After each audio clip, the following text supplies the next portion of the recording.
미주 한인 우리 세상. 안녕하세요. 미우새입니다.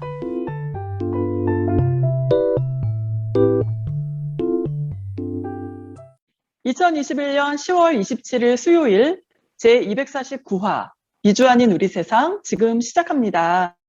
안녕하세요. 아리조나의 태바유입니다. 안녕하세요. 노스캐롤라이나의 김 사장입니다. 안녕하세요. 랄리의 김용훈입니다. 벌써 10월의 마지막 수요일입니다. 다음 주면 11월인데요.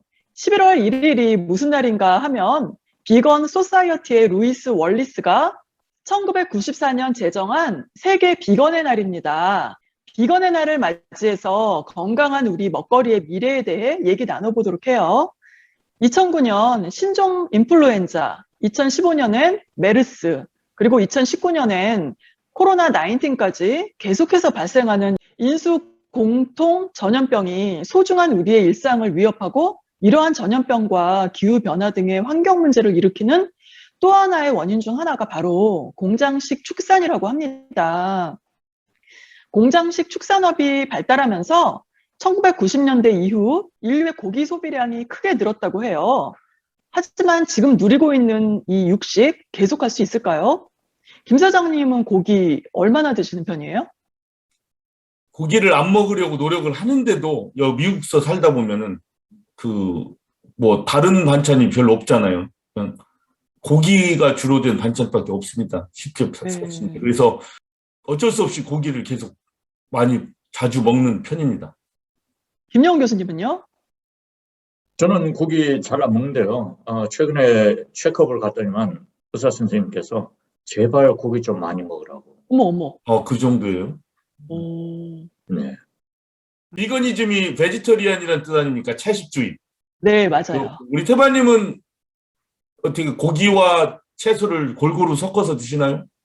저는 거의 베지테리언에 가까운 편인데 아마 제가 또 베지테리언이 되게 좋은 체질인 것 같아요. 선천적으로 위가 좀 약해서 고기가 좀 불편하더라고요. 그리고 또 학창시절에는 제가 무용을 전공하다 보니까 아무래도 살 안 찌는 음식 종류만 먹어오다 보니까 고기를 좀 멀리했던 것 같아요.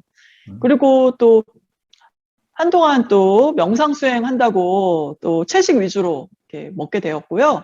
결정적으로는 음식혁명이라는 책을 읽고 제가 완전히 충격을 받은 일이 있었어요. 그 후에 철저하게 채식을 해오다가 사실 최근 몇 년 동안은 그 소량의 고기를 섭취하는 정도? 또 도덕적으로, 윤리적으로도 그 생명 존중 이런 문제, 그리고 환경적인 문제로 되도록이면 안 먹는 편이에요. 세계에서 한 해 육류 소비량이 가장 높은 나라가 어디일까요?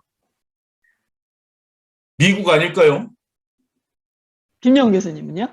저는 아르헨티나. 단연코 중국이에요. 미국도 고기 소비량이 아주 높은데 미국과 유럽을 합친 것보다도 높다고 하네요. 근데 김영훈 교수님 왜 아르헨티나라고 그러셨어요? 아르헨티나 소고기가 유명하거든요, 거기서. 그래서 많이 거기는 사람 수보다 소 사육수가 훨씬 더 많다고. 맞습니다. 오, 그렇구나.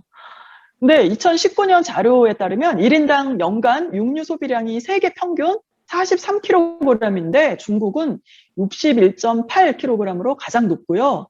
또 그렇다면 육류 소비가 가장 낮은 나라는 어디일까요? 생각하지 말고 바로 나오셔야 돼요. 한국? 부탄, 한국. 네.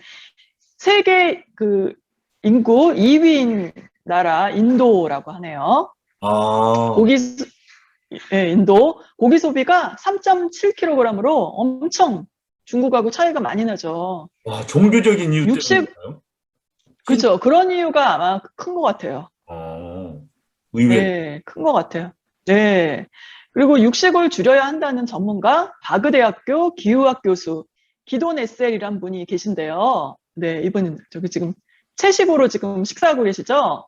네, 시래기하고 배추기하고 이렇게 드시고 계시네요. 그렇죠. 콩도 있고, 그렇죠.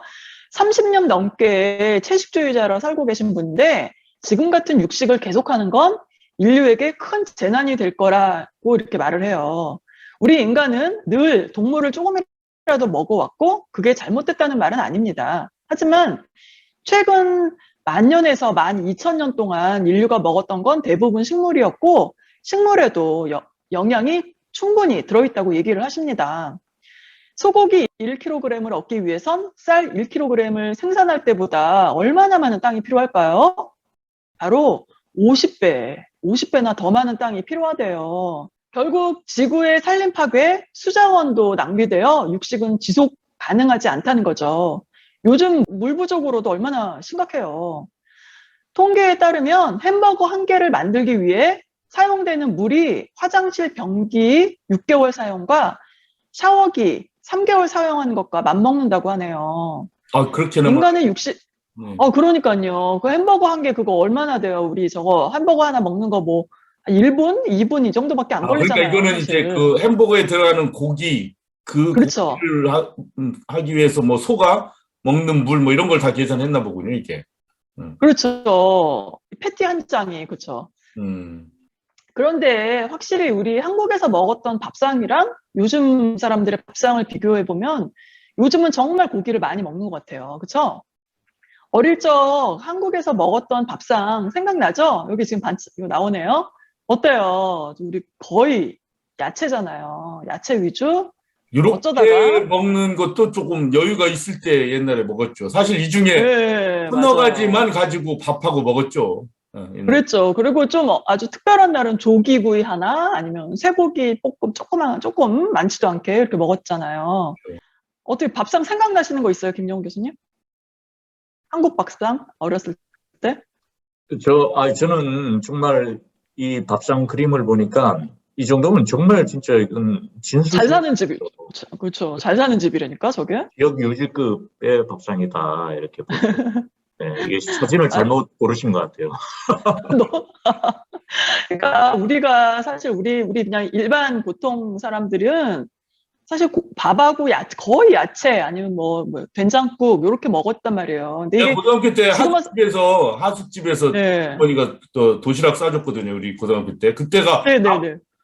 그 단무지 몇 개하고 멸치볶음 딱 그렇게 그거를 매일같이 네. 같이 싸주셨어요. 옛날에. 네. 근데도 뭐 건강하게 이렇게 잘 공부도 잘하시고 우리 김 사장님 그렇게 잘 컸단 말이죠. 그리고 봐요 또 우리가 고기 먹을 때는 언제예요? 한 달에 한 번 정도 그 아버지 월급 받는 날 그리고 명절이나 뭐 이럴 때 고기를 먹었단 말이에요. 그것도 뭐 많이씩 먹은 것도 아니고 소량이지만 이렇게 그때 이제 고기를 먹었잖아요. 근데 그때 우리가 먹었던 고기는 사실 공장식이 아니라 목장식 고기여서 건강에도 이렇게 좋은 고기였단 말이죠. 근데 요즘은 삼시세끼 고기가 빠지지 않을 정도로 자주 먹게 돼요. 그 예전에 저 아이들 키울 때 주변에 엄마들이 그래요. 그 아빠랑 아이들이 고기 반찬이 없으면 아예 밥을 안 먹는데요. 그런 집들이 아주 많았단 말이에요. 미국에서는 양돈업이 가장 발달한 노스캐롤라이나의 축산 공장에를 한국의 어떤 기자가 가봤어요.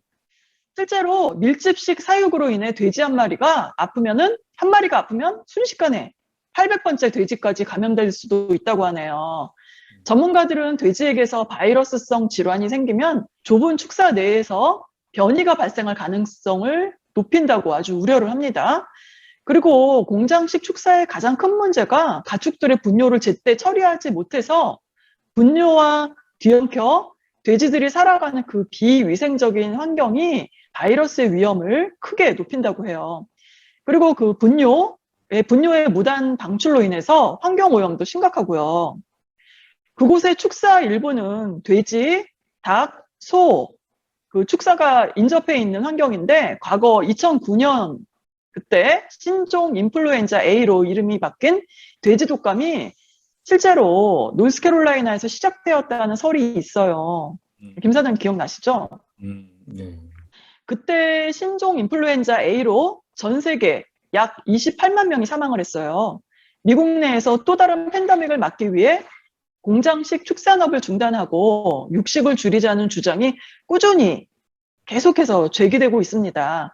미국의 중견 작가 조너선 사프런 포어라는 분이 계세요. 이분이 2009년 논픽션 동물을 먹는다는 것에 대하여에서 공장식 축산 실태를 파헤친 데 이어 지난해에는 논픽션 우리가 날씨다. 여기에서 그 공장식 축산 시설을 놔두면 새로운 팬데믹이 생긴다는 주장을 합니다. 근데 진짜 생각을 해보세요. 동물도 넓은 곳에서 마음껏 뛰어놀며 살 권리가 있는데 태어나 보니 감옥이에요. 그것도 완전히 생지옥 같은 곳에서 온갖 스트레스와 고통과 분노감으로 살다가 결국 고기가 되어버린다고 생각해보세요. 그렇게 형성된 고기가 인간에게 좋은 영향을 미치겠어요? 더군다나 이 공장식 동물들은 병에 걸리지 않게 하기 위해서 여러 가지 항생제들을 아주 많이 맞는다고 해요. 이게 고스란히 사람에게로 옮겨오는 거 아니겠어요? 게다가 그 이 종 자체가 뭐 돼지라든가 닭이라든가 원래부터 한 지역을 자기 터전으로 삼아서 거기에서 무리가 지어져서 뭐 암컷과 수컷이 교배를 하고 그다음에 또다시 뭐 어린 새끼를 나서 키우고 또 그 그룹을 이끌고 뭐 이러면서 자기 종이 이어나가는데 지금 갑자기 축사에서 다 들어가 버리니까 이러한 어떤 동물 내의 그 사회적인 그 역할 이런 것들이 다 없어진다잖아요. 그러니까 결국에는 그러니까요. 그런 모든 것들을 다 잃어버리고 그냥 먹을 거 받아먹고 그다음에 살찌고 그냥 고기로 변해버리고 이런 문제들이 지적되고 있죠.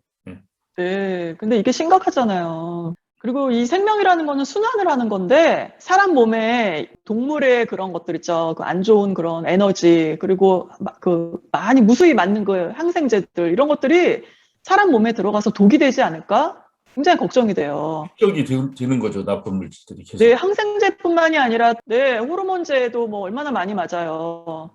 그게 사람한테 영향을 미치는지 안 미치는지 아직 모르는 거 아니에요, 진짜. 정확하게 과학적으로 증명이 됐는지 안 됐는지 모르겠지만 우리가 자연스럽게 생각을 해봐도 우리가 먹는 음식이 우리 몸을 형성한다고 봤을 때 분명히 영향을 안 미친다라고는 말을 못할 것 같아요. 그렇겠죠. 네, 근데 최근에는요 비건 레스토랑이 늘고 있는 추세래요. 비건 레스토랑 가보셨어요 혹시? 저는 한 번도 못 가봤는데 김영훈 교수님은 그 정보에 대해서 빠삭하시니까 가보셨을 것 같아요. 저 가려고 간 게 아니고 모르고 따라갔는데 비건. 네. 어떠셨어요? 식사해 보시니까? 네, 먹어도 먹은 것 같지 않은 그런. 어머. 네. 네. 근데 그 느낌을 저는 좀 어느 정도 알고 있는 게 왜냐하면 옛날에 한국에 있을 때 상사에서 상당히 사찰 음식을 많이 먹었었거든요. 그래서 그러셨구나. 난 그 비건 레스토랑에 안 가봤지만 이상할 것 같아. 차라리 한국식 옛날 그 음식들은 아예 꼭 이게 뭐 식물이다 뭐 채식이다 생각 안 하고 그냥 이건 콩나물이네, 이건 고사리 무침이네, 뭐 지짐이나 하고 맛있게 그 하나하나마다 다 맛을 아니까 우리가 아주 즐길 것 같은데 글쎄 비건 레스토랑 제가 한번 가볼게요. 저도 언제. 네, 저는 인도 레스토랑하고 파키스탄 레스토랑을 좀 많이 다니는 편인데 이게 처음에는 사실 뭐가 문제인지 아까 말씀하신 것처럼 몰라요. 근데 먹으면 먹을수록 또 맛있어요. 맛이 있어요? 그럼요. 맛있어요. 그리고 이 인도 레스토랑 같은 데 가면 정말 많아요. 그 콩 하나 갖고도 뭐 여러 가지 요리가 나오고요. 또 제가 캄보디아에 있을 때는 또 거기서도 또 비건 레스토랑을 다녔는데 어떤 요리가 나오냐면 버섯 있죠. 네. 버섯을 이렇게 약간 말려가지고 이렇게 찢어가지고 볶았는데 씹는 느낌이고 고기 씹는 느낌 나고 또 굉장히 식감이 아주 좋더라고요. 근데 물론 우리가 하도 고기를 먹어서 익숙해져서 고기랑 비슷해야지 된다 이런 생각을 갖는데 그냥 그 식물, 그 야채의 원재료 그거 갖고도 충분히 그러니까 즐거움을 느낄 수가 있어요. 그래서 그 야채와 곡류로 만든 여러 가지 음식들이 있는데 영양면에서도 굉장히 우수하고 또 최근에 비건 레스토랑에서 인기 있는 버거가 있어요. 지금 사진에서 보이죠? 이게 콩으로 만든 패티예요. 근데 겉으로 봐도 전혀 절반 고기하고 다른 점이 거의 없죠? 똑같이 생겼네. 네. 네네. 그리고 단백질의 양이 소고기와 비슷하고 맛은 소고기 씹는 질감이 약간은 차이는 있지만 버거 특유의 맛이 비슷하게 있어요. 저도 한번 먹어봤거든요. 이거 보세요. 그 비주얼도 거의 같죠? 비슷하죠? 자, 이거는 뭐 그냥 햄버거 보통 네. 햄버거랑 똑같은데 네. 이것도 이게 고기가 콩, 고기가 콩으로 아니고 만든 거. 콩으로만 네. 아. 괜찮아요. 한번 드셔보실 만하고요. 네. 또 하나 제 생각 드는 거는 정 단백질이 필요하다면 사람들한테 곤충들 요새 그 연구 많이 되고 있잖아요. 네네네. 네. 잡아서 갈아서 그 팻 기름 같은 게 거의 없답니다. 그거를 네, 그렇게 좋대요. 갈아서 하면은 콩보다도 더 고기 맛도 나고 네. 맛있을 것 같네요. 네. 단백질도 섭취가 훨씬 또 높다고 그런 얘기 들었거든요. 네. 그래서 미국의 채식 인구가 가파르게 증가하고 있다고 그래요. 2020년 채식 메뉴 판매량을 보면은 27%나 증가를 했고요. 또 팬데믹 이후에 더 증가하고 있는 추세래요. 우리가 쉽게 먹고 있는 값싼 고기가 실은 환경을 오염시키고 팬데믹을 발생시키는 원인 중 하나라고 하니까 이번 기회에 심각하게 좀 생각해 보셨으면 좋겠어요. 네. 채식 인구에다가 한 명을 더 해주세요. 내일부터. 네, 제가 바로 거기 가려고요. 네. 김 사장님, 예. 그러니까 그 공장식 축산이 환경을 파괴하고 기후 위기의 원인을 제공하니까 공장식보다는 양은 적고 고기값이 비싸더라도 목장식으로 바꾸고 또 고기 먹는 양을 좀 줄이면서 단백질 공급을 아까 말씀하신 것처럼 뭐 곤충 이런 거 뭐 생각할 수도 있죠. 다른 곳에서 좀 찾아보고 또 요즘에는요 시중에 비건 제품들이 많이 나와 있어요. 그런 거 드셔보시고 또 뭔가 변화하도록 우리가 변화를 해야 되지 않겠어요? 전 인류, 전 지구의 환경을 위해 함께 노력을 해봐야 됩니다. 11월 11일 비건의 날, 이날 하루라도 고기 안 드시는 날, 이런 날을 한번 보내보시는 건 어떨까요? 저희가 준비한 소식은 여기까지입니다. 우리는 모두 풀 같고 개미 같은 존재라고 합니다. 미미하지만 사실은 소중한 존재죠. 이것을 딱 깨달아버리면 남이 나를 어떻게 보든 신경 안 쓰고 편안히 살 수 있으며 남의 인생에도 간섭하지 않게 됩니다. 이번 주도 자유롭고 평화로운 주말 보내십시오. 함께 해주신 여러분 수고하셨습니다. 해외 동포들을 위한 유용한 정보나 행사, 이벤트 등 알리고 싶으신 것이 있으시면 미우새에 알려주세요. 다음에 또 만나요.